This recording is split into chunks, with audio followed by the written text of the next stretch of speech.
Welcome to a place where hearts unwind, infinite threads that gently bind, love and compassion in every line. Together we rise through space and time.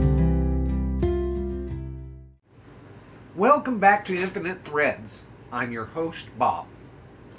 There's a moment we all reach after being hurt too many times. A quiet but heavy moment. When your body tenses, your heart pulls back, and you ask yourself something that feels like survival. Do I have to become hard to be safe?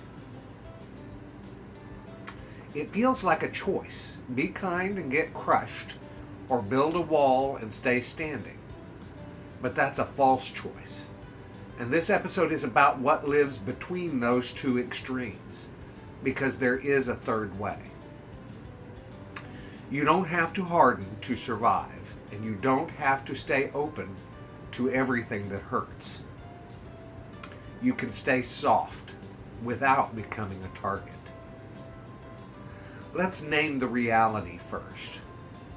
If you are someone who loves deeply, who sees people clearly, who still believes in compassion, you will at some point be treated as weak, especially by people who confuse cruelty with strength.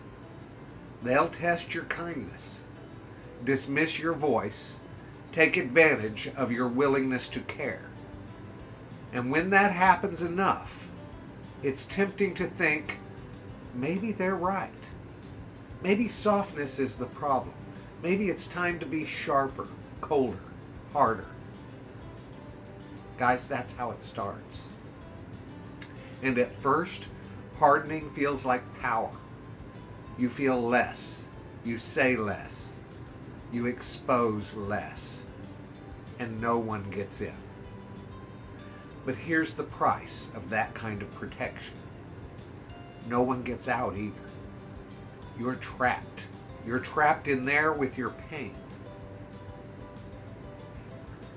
So how do we stay soft without letting harm keep walking through the door?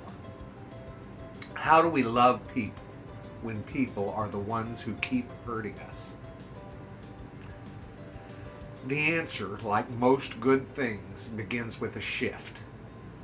You must learn to love from the center, not from the edge. And here's what I mean. Most of us were taught to love as a performance. Give all of yourself, say yes, don't make waves, be available, be agreeable, be the peacekeeper. And when that kind of love gets violated, we think the only alternative is to shut down completely. But real love doesn't live in those extremes. Real love doesn't mean giving yourself away. It means standing in your truth and choosing to let love flow outward on your terms. Not from desperation and not from fear, not to fix anyone, but because that's who you are. Softness is not surrender. It's a posture, a state of being, an inner commitment to stay human even when others have forgotten how. But softness needs structure. Without boundaries, softness leaks. It gets used. It becomes exposure. With boundaries, softness becomes power. Think of a river without banks. The water spills everywhere. It becomes a flood, chaotic and destructive. But with clear banks to shape it, the river flows strong, directed, and life-giving. That's you. Your love, your empathy, your compassion, they need structure to stay strong. Not walls, but channels, paths. Places where your yes means something, because you also know how to say no. So let's talk about what that looks like in practice. Staying soft doesn't mean letting people speak to you any way they want. It means not returning harm with harm. It means staying rooted in your values while removing yourself from dynamics that violate them.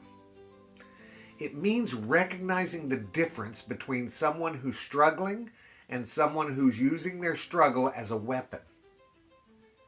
It means honoring your heart without handing it over. You don't owe anyone access to your soul just because you care about them. And this part's important, guys. Staying soft is not passive. I know we've been taught that word, staying soft, is bad. It takes immense strength to respond with clarity instead of collapse.